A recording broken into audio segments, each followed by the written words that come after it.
There Yo, we go. All right. I bet I know what's in that mug.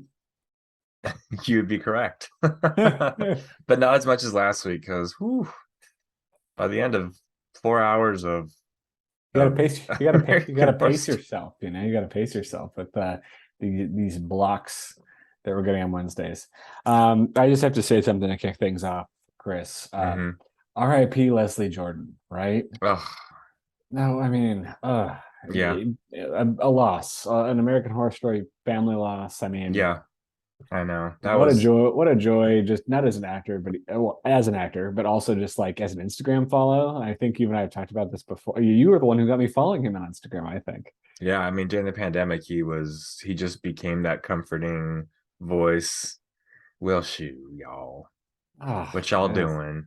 I can hear it, and he's just a lovely, wonderful human being and a presence that was already sort of part of our lives because of American Horror Story, but really became a part of our day to day, I think, during the pandemic. I'm so Yeah, sad. so sad. Definitely a loss. Um, well, thoughts to him, and let's dedicate this episode to Leslie. How about? Yes. Here's you, Shall we dive Leslie. in? Yes. Here's to you, Leslie. Good evening, everybody, and welcome to This American Horror Story, an unofficial podcast about the FX hit show American Horror Story. I am your host here with my co-host. Chris Husted, Tyler Moss is your name. What's up? Did I not say my name? No, I don't think you did. I was too busy thinking of Leslie Jordan. Oh, well, You that's know? okay. That's okay. Yeah. Well, I am Tyler Moss. Thrilled to have you all here on another Wednesday evening in October. Hmm. We are talking tonight about Smoke Signals, episode 3 of American Horror Story, and subsequently we'll talk about episode 4, Blackout, as well, in a back-to-back as separate episodes. But welcome, everybody. We are along for the ride. This is week 2 of 5 of this American Horror Story sprint for NYC. How are you feeling, Chris? Keeping up with the fast pace? Week two, not too bad. I think you and I discussed this while we were texting and watching tonight's episode. I think downing some tea, a little caffeinated tea during the back to back helps keep us alive for our recording of our back to back. So I'm still feeling good. I'm liking this season so far. What about you? I agree. Last week I did a whole pot of coffee, so tea was a downgrade this week. But no, Last I week I I did a mean, whole thing of whiskey. Ooh, I did not, but felt like it. yeah, I mean, I think we're dialed in at this point in time. I'm excited to start talking to you about this episode, but there's a few things I want to cover before we really dig in. Especially, there's been some really good intel coming in from everybody Mm. who's been watching this season. I think the fact that it takes place in the 80s and there's so many Easter eggs has people sharing all sorts of good stuff. As always, you can also contribute to that by reaching out to us at thisamericanhorrorstory at gmail.com or by sending us DMs or giving comments on our posts at This American Horror or Facebook.com/This American Horror Story, where we're always excited to hear from you. Um, And you can oh, comment on our YouTube videos that are now a bunch of you are watching them. I had no idea that we would have that many people checking us out. Sure, it's not, we're not superstars and are not intending to be on YouTube, but so many of you reached out via YouTube and wrote comments on our videos that it's been awesome. So throw some of your theories down there. I mean, it almost makes me feel like, given that this is kind of the lead up to Halloween week, that like maybe we should have put on a little costume or something for our recording. I never Oh, think damn about it. Yeah, appearances here, but at least I know. chime in, tune in and you can see my eclectic office backdrop and Chris's pretty sweet backdrop with the Curry jersey in the background. Oh, But by no, the way, I saw Dame's injured. I hope he's okay. me too. Sorry. We appreciate y'all tuning into that as well. And then finally, if you want to contribute to kind of our monthly server fees, we always appreciate that as well. You can do so by buying us a coffee at buymeacoffee.com/TAHS. That's TAHS, all caps. So Chris, I want to spin through these relatively fast because there's a lot to Okay, talk about in the episode. sure. But first, we had a couple people, both Jack and Ian on Facebook, point out we had asked last week, what is this talk show that they started off Oh on yeah, for what is episode it? 2? The talk show is the Robin Bird Show. It was a talk show in New York City. I presume a late night show because I think Ian described it as softcore porn. But it was around in the 80s, and it was an adult film actress, Robin Bird, who would have other adult film actors or slash aspirants come and dance on the show and strip on TV. So I have to imagine this was like This it sounds sounds like a amazing. late night public access type thing. So Oh boy. maybe everybody needs to go down some YouTube rabbit holes on the Robin Bird show, but Yeah. it sounds entertaining. It sounds like it was like one of those New York cultural touchstones at the time. Yeah. I Yeah, think we figured it would have been. I think it was Jack who mentioned that these days, like his mom goes for walks with Robin Bird, like in Central Park. They like walk their dogs together or something, which is That's I have to imagine those amazing. conversations are fascinating. That's So amazing. thanks guys for the intel from both of you. Joe via Facebook also sent us that apparently Bette Midler is known to have sang in bathhouses in the 70s and 80s, which might, Oh, I mean, seems pretty clearly like where the Patti LuPone reference is coming from. interesting. Yeah, I had no idea that was a thing. I Mm-hmm. love you. I love our fans and um, fellow fans and fans of us, I guess. You guys are so smart. And then Amy via Facebook shared a really good article that I also reposted this evening to our Facebook that kind of gives a bunch of background on a variety of other lesser known New York killers that some of the characters in this season could potentially be based on. Among them is the theory that Whiteley is based on what was known as the last call killer, Richard Rogers. He was Ooh. around the 1960s, so it was a different time period, but um, it was this guy who had a kind of troubled background, worked at Mount Sinai Pediatric Hospital in New York City, and used his, I guess it would be access to drugs to put, drug people's drinks at bars. And that was the The reason last he was called call. Last Call is that he would, drug people's drinks and then bring them home. And then he would kill people and dispose of the bodies on the side of the road in garbage bags. Ooh. So that's the theory for Whiteley. There was also another series of murders called the Bag Murders between 1975 and 1977. You'll remember, obviously, episode one, we saw, Patrick. I think we begin with finding that pilot's body in a trash bag in the river. So Mm-hmm. could be a reference there Head too. removed. Yep. And then there's a theory that Gino is based on Village Voice, excuse me, activists from the Village Voice, the newspaper Village Voice, Arthur Bell, who was very prominent in late 70s and 80s. And part of his story is that he was one of the people who was very against the movie Cruising. Oh, And interesting. like came out and like had a very intense campaign against Cruising. I'm beginning to form a little bit of a theory around this season that at least parts of it are like Ryan Murphy's attempt to like redo Cruising to be like if it had actually been made by the gay community for the gay community. Do you know what I mean? I don't I know. I could definitely see that. And that would make sense. I had tried to figure out if Ryan Murphy had spent time because he was born in 65, so that would have put him a little too young, maybe to be well, it's 80. Yeah, he'd be a little young for being a living in New York City. As around the ages that our characters are, the younger ones at least. But I wonder if that's something that he's kind of familiar with or knew about or heard about. Obviously, Cruising is a giant reference in the film industry for this type of story that we're getting here, and I would believe you. I think that would make sense. Makes sense to me. But again, yeah, everybody appreciate the intel. I think it adds some good context to the show as we go along. Kris, before we dive into our cold open for Smoke Signals, what are you drinking this evening? I mean, I could answer for you, but I'll let you talk Right. about it yourself. I have some local cider with a tiny bit of bourbon in it this evening. What are you drinking? I've got a well, yours is you always drink hot from Mm-hmm. warmed in the microwave or in a kettle. Microwave. Microwave. Yeah, it's kind of fancy to warm it on like kettle or on the stove. I just am drinking mine cold. Mine's a full shot. I also have a backup beer here for when we move into episode two. So Nice. I feel like if I'm going to go for the late night, I might as well go for it. Um, Respect. okay, smoke signals. Take us through the cold open, my friend. All right, so this is a bit of a lengthy one. We have a few locations, but we opened at a diner and we kind of pick up sort of at the end of the previous episode. Just moved forward a few minutes with Fran and Dr. Hannah Wells, who's Billy Lord's character. And Hannah is recalling the big leather daddy she saw stalking her possibly, but in the pathway in Central Park where they were meeting, where Fran was meeting up with her to tell her the big secret that the government's involved, which Hannah says, like, so tell me, how is the government involved?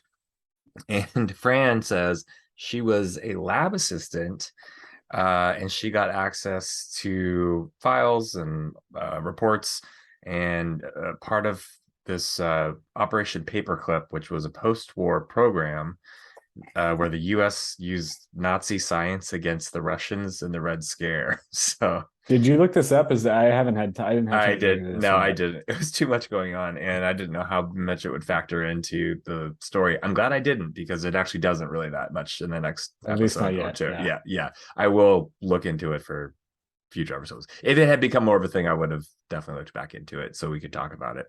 Um, and then we get a quick flashback. I feel like one of our first ones, if not the first one, to 1952. A very short flashback showing scientists cross the quote. This is how they phrase it: crossbreeding contagions and testing them on patients. They were looking for a bioweapon, obviously, Mhm. and they found something. They found a few things, but they found one particular thing that they thought was pretty powerful, but they couldn't make it airborne, so they made it transmissible by mucous membrane, which is interesting. And this all happened on Plum Island, Mhm. which Mhm. which well, we get a connection a little bit later. Mhm. So we come back to the present, and Fran says, the Cold War is heating up, and they are bringing out some of the old goodies from the 1950s, and they're testing them on homeless people and addicts, and they're using ticks to spread the disease, which are now loose on the island, on Fire Island, which is where Dr. Hannah Wells had been, where they exterminated all of the deer because they were showing up with these diseases. Fran says she's like, you need to go investigate this. You're the doctor, and go tell the press as soon as possible. And she says, Fran's like, my life is on the line. And she says, you remember Karen Silkwood? She's in a Texas cemetery now. And did you know who that was, Tyler? No, I have to mention it's some kind of government whistleblower, though. Yep, exactly. She was a chemical technician at a nuclear plant in Oklahoma, I believe. And she's also labor union activist who was blowing the whistle on the health conditions and the dangerous operating practices that her plant that she worked at were doing, in particular with plutonium. She, on her way to an interview with the New York Times and I think someone with the labor union, died in a mysterious car accident. Mm. Okay. So, conspiracy theories. Before we talk about conspiracy theories, though, we do I have that? We cut to Sam's prisoner. okay, Sam's we talked to conspiracy theories a little bit later. Sorry, I thought that all happened at once. This is what Yeah. happens when you have two episodes back to back. I'm like, that was part of that scene, right? No, it was later. Yeah. Yes, we cut to the young guy Stu in the cage in Sam's basement. He essentially escapes and flees the apartment, but not before running into the big buff dude in the leather mask, the leather daddy doorman, and says, "I just want to get out of here, please." And then he runs down the street in his underwear, and we cut to the credits. Boom. And there we are.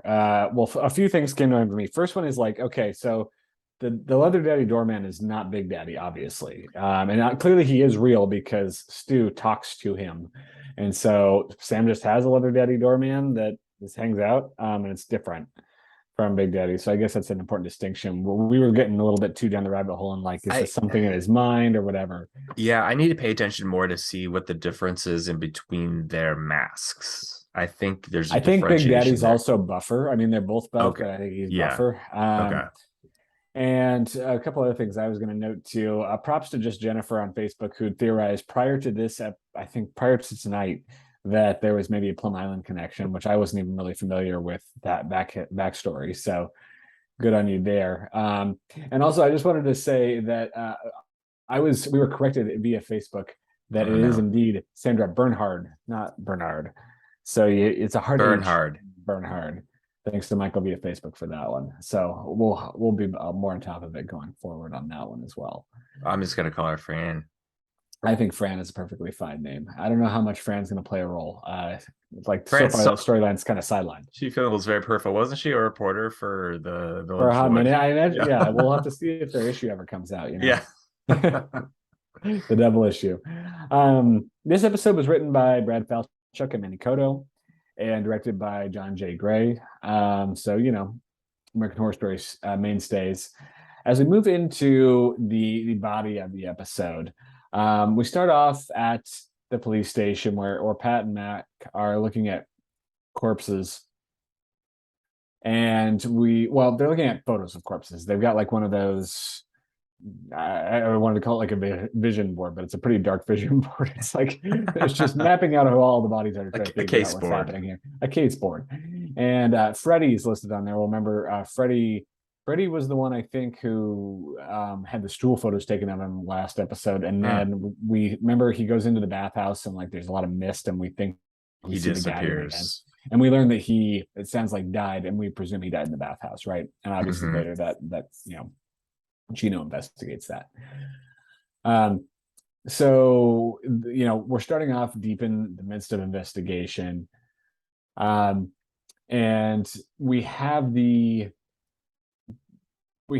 wow, what was the guy's name? Stu. Sorry, Stu arrives at the police station. I mean, so this is all kind of weird to me that like Sam just kind of lets Stu wander out of the basement. I guess he gets bored of him, right? And he's just like kind of lets him go. I think Theo says something at one point that like Sam blurs the lines between like what's acceptable in society and what's not. Mhm. I didn't know if you had any thoughts about that.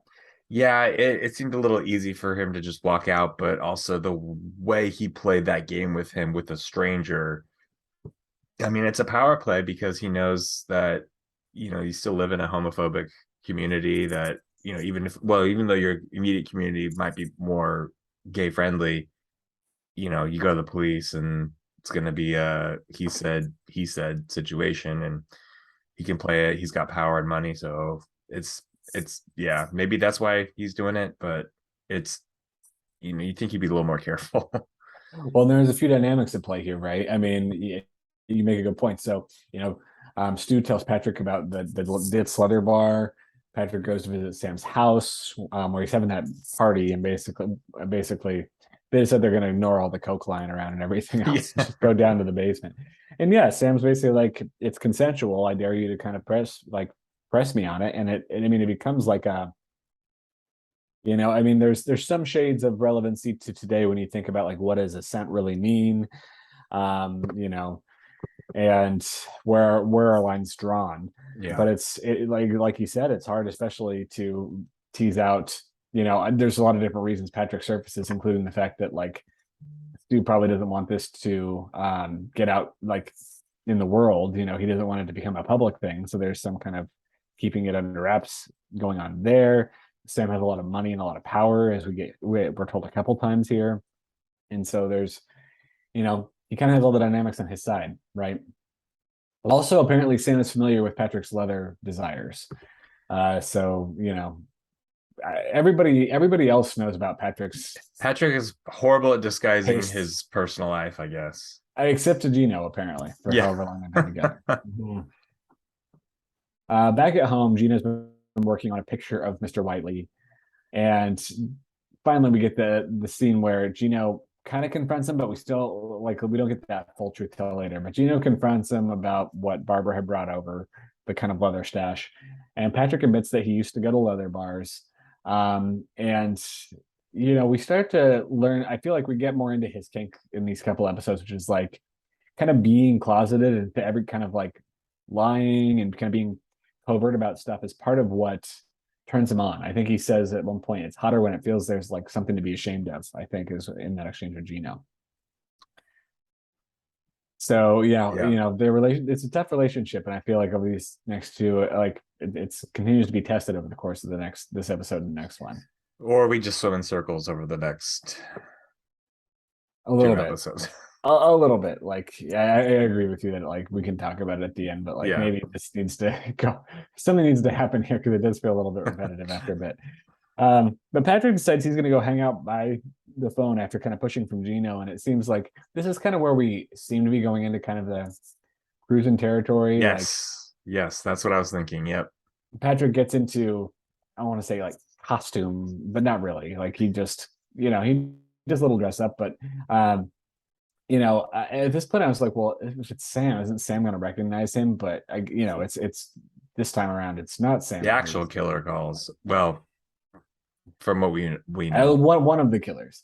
Phone rings a bunch of times. That was kind of an entertaining. That's funny. Yeah, like he doesn't get anything. It's all sorts of different people until finally. And I want to say I really admired the wide angle shots on here on the street as he like waiting. Yeah. It rings and it's not Sam. It is Whiteley. I think we believe at this point in time, and obviously later we learned it's true. It is Whiteley, right, on the phone. Yeah. I think. And Patrick he directs Patrick to the artist warehouse, right? The same place where Adam went last episode to that party with Morris. Yeah. And we have a moment here where the artist makes one of the artists who I don't know that we've ever known that character's specific name. Maybe we did it like in episode when After Morris was talking about the different artist names, but I don't remember the name. Yeah, I don't. But he like makes a comment about the gun sticking out of Patrick's waistband. Yeah, you think he's hitting on him, but he actually is he's clocked him as a cop, because of his gun. Patrick is very bad at disguising himself. Yeah. And Patrick spots a guy wearing glasses who potentially could be Whiteley. Looks a little bit like the drawing. A little bit. Follows him into the shadows. Mm-hmm. But I mean, we already know immediately, like the guy's voice is different. Yeah. Pat starts to pat him down and finds a switchblade, which seems to turn him on even a little bit more almost. And, I know. I was like, at this point, it's like, get into it. Is this gonna be a miscommunication hookup? Yeah, I mean, he pulls out that cat of nine tails and starts whipping him with it, and like seems to have a lot of like pent up. I don't know if it's pent up rage or not, pent up passion, something like that. But pain infliction appears to be part of his fetish. This is not the same, but it's sort of similar in a way.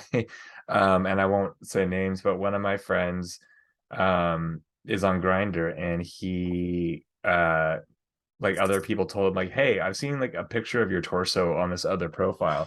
So this guy, my friend, confronts the other profiles like, hey, that's my picture. Like, what are you doing? He's like, oh, sorry, it's a really good torso, or something along those lines. And then they went and hooked up. so he was the other guy was pretending it was his? Yeah. Oh wow. Okay. So catfishing, but you catfished the original owner of the photo. No, I guess you didn't catfish because he knew it wasn't him. But anyway, I always, when he tells that story, it's always really funny. Much better than I just told it. Hey, I mean, relationships, well, not relationships, but hookups can blossom in mysterious ways. Right. We have a couple we have one flash here. We're down in the subway. So I thought this scene I have a question for you on, because we have a scene down in the subway where I'm thinking this is supposed to be the other artist, I think, who we saw with the cat last episode. Is this the same guy? Is this the same like mime guy who we see? Yes, this is episode? Okay. Hans, I believe his name is. So this is Hans, and so he's the performer down in the warehouse. And then he's also the one in the subway who, stumbles across that something is coming woman from last episode and appears to follow her into the dark for who knows what reason why he would decide to do that. Yeah, that was not a good choice, but yes. Mm-hmm. Gino's off. Gino's kind of just off investigating, going to various bars, trying to get people to spill up. He goes first to Ayana's bar, which is where they had witnessed the murder with a guy getting stabbed in the neck in episode 2, and she's there washing blood off the floor and admits that she's seen Whiteley around, and basically kind of sends Gino off on his search that takes him back to Brownstone and to Patty LaPone and everybody else. But one thing that Ayana kind of mentions here, and then we also kind of have mentioned with Patty LaPone, is the funding source of some of these kind of secret bars. Mm-hmm. I didn't know if you have any background on that, if that was like a mob thing where they were getting funded that way. It kind of seems to be what they're insinuating. Yeah, I wanted to look more into that because I was fascinated by that. I didn't know who she was talking about specifically, and they didn't spend enough time getting into it, because Gino says like, well, we're going to cut off the money supply from the ground, from the bottom side where no one's going to make money now. Yeah. And that kind of is enough of a threat to her that she's like, what do you want? Yeah. And then he actually finally caves and says, I need your help. Oh, that with Petty the Pone, yeah, With exactly. Patty He's LaPone, like, yeah. yeah, but yeah. I mean, it sounds like this money's flowing into these bars from kind of maybe not the most legitimate sources. So interesting. I'm curious to hear more background on that one. And we need, I'd be interested to go investigate. But yeah, so meanwhile, Adam goes to the Ascension bar to meet Theo. He's off kind of, they're off, everyone's off kind of trying to do their own investigation because they feel Right. like the police aren't doing enough. Interrogates the proprietor a little bit about Big Daddy, and I think they're calling Whiteley like the Mai Tai killer at this point or something. Something, yeah. But there's no dice there. Theo shows up. They kind of have a back and forth. That relationship is developing, but we get the ominous Big Daddy watching from the street. Mm-hmm. And Adam, I think at this point confronts him about Sam and Big Daddy being alive. And there's a Yeah. little bit of, yeah. He thinks there's a connection there. Sam's not being completely honest. Theo's believing what Sam tells him, and then the killer on the flyer that he's trying to pass out, which Theo says he doesn't recognize. Like he thinks there's this connection with Sam with what's going on. A lot of stuff happens at once. They get drinks at the same time, both Mai Tais. But what's interesting at this point too is like, is Whiteley like trying to get discovered? Because was he planning on like, Killing having all of them? both Theo and Adam get drugged and taking them both back at the same time? Because that seems like it would be a lot to do. It's like, and he keeps showing up. I don't know. It's like he must have known at that point that I would think that Adam was circulating flyers of him, but Maybe I don't know how aware he is of Adam yet. Is he? I mean, because we maybe see not. him when he's followed Theo into the club Ascension. Well, that was Big Daddy though, not Or sorry. Whiteley. Yeah, you're right. Yeah. Sorry, Big Daddy. Sorry. Whiteley, I don't think has any idea about either of the two that we've seen. Okay, so he just happens to be there. Gives him Yeah. the Mai Tais. They're about to catch him, and that's when we find out the front door's been chain locked, and Big Daddy throws in a Molotov cocktail. Mm-hmm. So I mean, a lot obviously happening here at the same time. I think at this point also, Gino's off asking Harry back at the Brownstone about Whiteley, and we get a good little Dennis O'Hare monologue here about like Mm-hmm. how many people he's seen die and everything.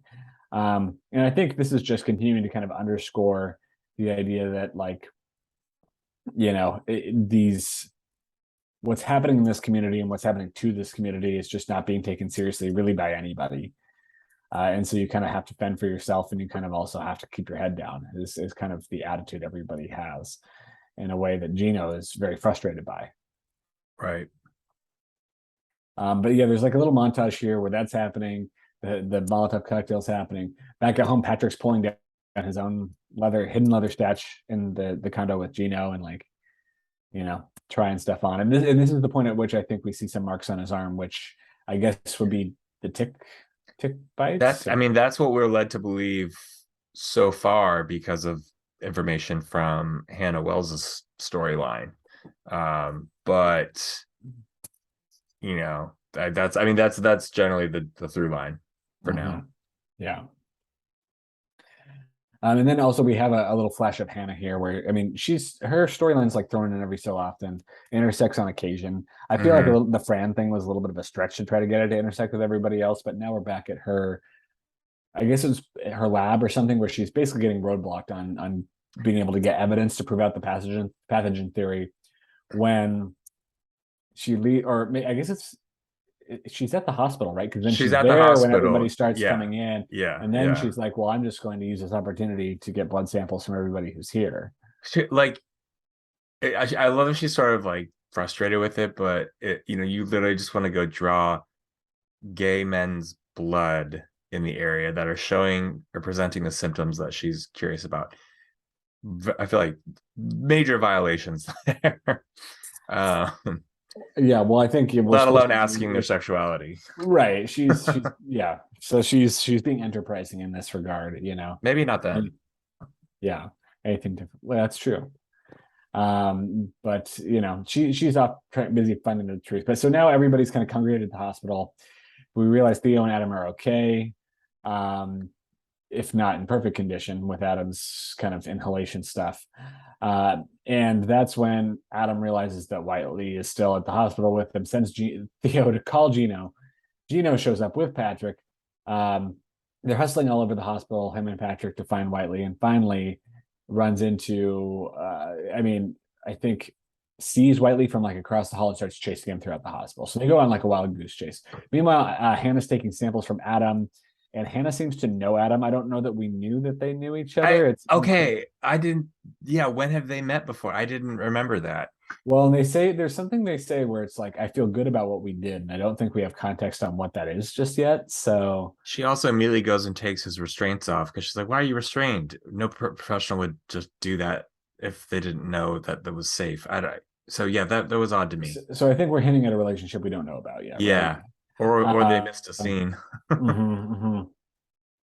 But they begin it. We witness a chase where Gino follows Whiteley all over the hospital, up and down hallways, through back corridors, down staircases, and finally we end up down in the basement and into the morgue, where Gino's found a scalpel to try to, I guess, I mean, thinks I know. Whiteley's hiding in one of the freezer drawers, which, like, as we quickly find out, it's not easy to get out of those things once you get locked in there. But Whiteley sneaks up on him with some I imagine chloroform or something like that to knock him out, tapes up his arms and legs, and sticks him in the freezer drawer to effectively die. And he even had this little thing here about like he's not gonna, murder him directly, but he's more okay with kind of the indirect murder of Yeah, passive Patrick. murder. Yes, murder. And that's where episode ends, is with Gino kind of flailing around in the drawer, right? Yep. Uh I mean, I think we actually got through that pretty quick. And like you and I were talking about, I feel like this season the episodes tend to be a little bit more linear, in a way that it's easier to talk to sometimes than other seasons of American Horror Story where there's a lot of jumping around. Hmm. Um, but yeah, curious to hear like where you came out on this episode. Um, yeah, I really liked it actually. I thought it was a nice kind of procedural episode in a way. You've got a few different people investigating in their own ways. Um, the cinematography of it felt like I was watching a movie. Like you mentioned, like the wide shots of the phone booth outside the ditch, I think is what the bar, that leather bar was called. Was great. I thought the chase scene in the hospital was staged really well and filmed really well. It was a busy hospital, and thank God it was until they got to the morgue, because I get so frustrated when you see the trope of the empty hospital or the wing of the hospital that's under construction and no one's there. We never really ventured into that territory, and that I thought that was great that we didn't. But people would always like dip out of the hallway right when something was happening, and there were some great shots where Whiteley would like cross behind in the back and then cross forward in the front, and like it kind of flipped the chase around almost like Whiteley was stalking Gino, and it was just I thought it Yeah. was really cool. Well done on that. Um, I appreciated this episode because, and this is kind of speaking for the season as well, it's very different than all the other seasons of American Horror Story because it is straightforward. It is more of a slow burn where we're kind of unraveling this mystery, and so far we have not gone into the supernatural that I can think of, which is kind of cool and different. It's showing a lot of restraint for American Horror Story, and we're not getting hit with tons of sassy one-liners by our characters. Again, something that I do appreciate in American Horror Story, but it's a little refreshing seeing them trying something different. The dialogue doesn't feel awful. I mean, sometimes it's a little weird, but um, overall, I think this was a really solid episode, and I feel like I'm not as frustrated watching it so far because it's telling an interesting story in a time period that I find fascinating. Is it perfect? No, but and I can get into that probably more when we review next episode. But for this episode, what should we rank it as? Oh, smoke signals. Um, I mean, we did Mai Tais for the first two. yeah, I I feel like don't that. mind continuing to use Mai Tais unless you want to switch it up. No, Mai Tais for sure, and we obviously should have Mai Tais for the season finale. When we do a review for that. We Um, should. I'm gonna give this 4.5 Mai Tais. I had a good time. I enjoyed it. Um, I I just wholeheartedly enjoyed it. It was fun. What are your thoughts on it? What do you give it? Yeah.